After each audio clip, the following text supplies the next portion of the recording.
എല്ലാവർക്കും നമസ്കാരം. ഇന്നത്തെ വീഡിയോ ഷെയർ ചെയ്യാൻ പോകുന്നത് വളരെ ഈസി തയ്യാറാക്കാൻ പറ്റുന്ന ഒരു ലഞ്ച് ബോക്സ് റെസിപ്പിയാണ്. വെറും 10 മിനിറ്റ് മതി ഇത് ഉണ്ടാക്കിയെടുക്കാൻ. വളരെ ടേസ്റ്റിയായ പുതിന വെജിറ്റബിൾ ബിരിയാണിയാണ് ഇന്ന് ഷെയർ ചെയ്യാൻ പോകുന്നത്. എങ്ങനെ ഉണ്ടാക്കുന്നത് നോക്കാം. ആവശ്യമായ ചേരുവകൾ നോക്കാം. 1.5 കപ്പ് ബിരിയാണി അരി എടുത്തിട്ടുണ്ട്. ഇത് ജീരകശാല റൈസ് അല്ല, കടകളിൽ നിന്ന് കിട്ടുന്ന ബിരിയാണി റൈസ് തന്നെയാണ്. വളരെ ചെറിയ റൈസ് ആയിരിക്കും. ഈ അരിക്ക് പ്രത്യേകിച്ച് മണമൊന്നും ഉണ്ടാവില്ല. വേണമെങ്കിൽ ജീരകശാല റൈസും എടുക്കാം. ഇനി ആവശ്യമുള്ളത് കുറച്ച് വെജിറ്റബിൾസ്, പച്ചപ്പട്ടാണി, ക്യാരറ്റും ബീൻസും. പിന്നെ ആവശ്യമുള്ളത് ഏകദേശം ഒരു കൈപ്പിടിയോളം പുതിന എടുത്തിട്ടുണ്ട്, കുറച്ച് മല്ലിയിലയും. അരി നന്നായി കഴുകിയതിന് ശേഷം 5 മിനിറ്റ് കുതിരാനായി വയ്ക്കാം. ഇനി ഇതിലേക്കൊരു മസാല റെഡിയാക്കി എടുക്കാം. മിക്സിയിലേക്ക് കുറച്ച് കറി മസാല ചേർക്കാം. ഇതിൽ കറുവപ്പട്ട, ഏലക്ക, സ്റ്റാർ അനൈസ്, കുറച്ച് വലിയ ജീരകവും ഷാജീരവും ഇട്ടിട്ടുണ്ട്. 4 പച്ചമുളക്. ഇനി ഇതിലേക്ക് മല്ലിയിലയും പുതിനയിലയും ഇടാം.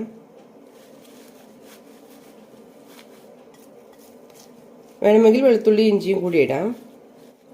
അതിൻ്റെ പേസ്റ്റ് ഉണ്ടായതുകൊണ്ടാണ് ഇതിലേക്ക് ചേർക്കാത്തത്. ഒരു തക്കാളിയും ചേർക്കാം. ഈ ഒരു വലിപ്പത്തിലുള്ള തക്കാളി കൂടി ഇടാം. ഇനി നല്ല സ്മൂത്തായി ബ്ലെൻഡ് ചെയ്തെടുക്കാം. ഇതുപോലെ അരച്ചെടുക്കണം. ഇങ്ങനെ അരച്ച് ചേർക്കുമ്പോൾ ബിരിയാണിക്ക് നല്ലൊരു ഫ്ലേവർ ആയിരിക്കും. കുക്കറിലേക്ക് 1 ടേബിൾ സ്പൂൺ നെയ്യ് ഒഴിക്കാം.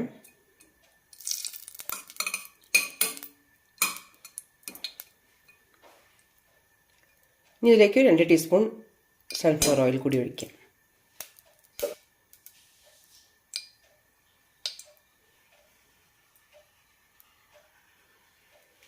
സവാള ഇനിതിടാം.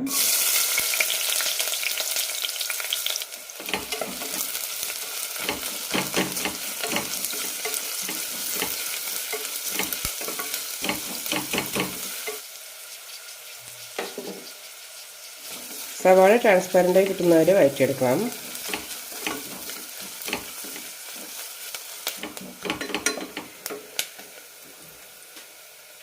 സവാള ഇതുപോലെ ആയാൽ മതി. ഇതിലേക്ക് ഇഞ്ചി വെളുത്തുള്ളി പേസ്റ്റ് ചേർക്കാം. 1 ടീസ്പൂൺ ഇടുന്നുണ്ട്.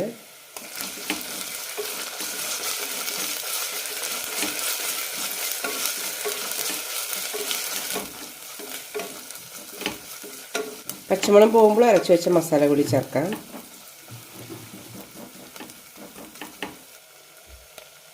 ഇനി മസാലയും ചേർക്കാം.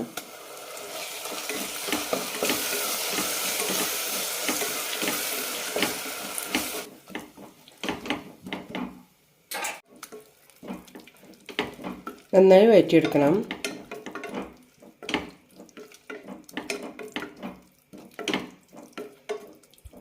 മസാലയ്ക്ക് നല്ല റോസ്റ്റഡ് സ്മെല്ല് വരുന്നവരെ വഴറ്റിയെടുക്കണം.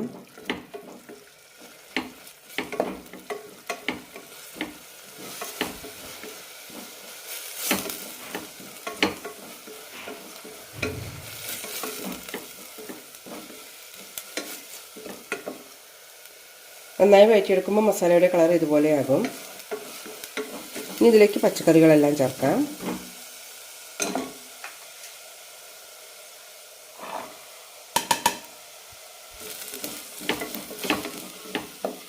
നന്നായി ഒന്ന് വഴറ്റിയ ശേഷം അരിയും ഇടാം.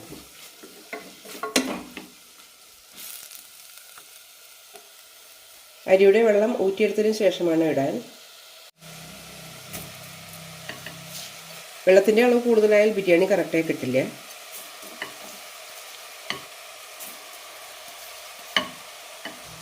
ഇനി എല്ലാം കൂടി നന്നായി ഒന്ന് റോസ്റ്റ് ചെയ്തെടുക്കാം.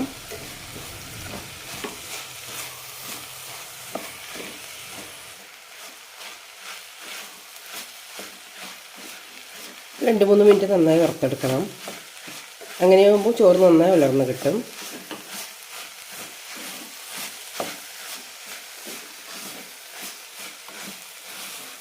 ഇത്രയും മതി. ഇതിലേക്ക് വെള്ളം ഒഴിക്കാം. 1 കപ്പ് അരിക്ക് 1.5 കപ്പ് വെള്ളമാണ് ചേർത്തിരിക്കുന്നത്. ഇനി ഇതിലേക്ക് ആവശ്യത്തിന് ഉപ്പും മഞ്ഞൾപ്പൊടിയും ചേർക്കാം. മഞ്ഞൾപ്പൊടി 1 നുള്ളി ചേർത്താൽ മതി.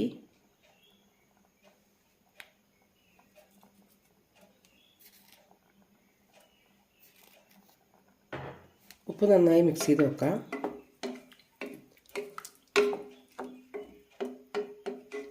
വെള്ളം അരി ഉണ്ടായത് കൊണ്ട് തന്നെ കറക്റ്റ് പാകത്തിന് ഉപ്പെടുത്താൽ മതി, ഇല്ലെങ്കിൽ കൂടിപ്പോകും.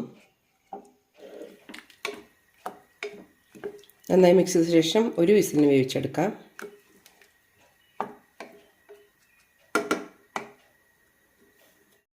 തിളയ്ക്കാൻ തുടങ്ങിയിട്ടുണ്ട്. ഇനി അടയ്ക്കാം.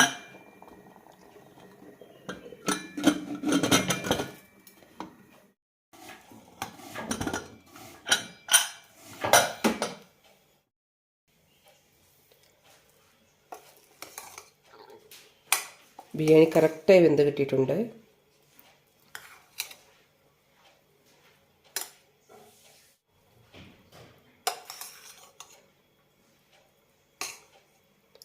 വളരെ ടേസ്റ്റിയായ പുതിന ബിരിയാണിയുടെ റെസിപ്പി എല്ലാവരും ഒന്ന് ട്രൈ ചെയ്ത് നോക്കൂ.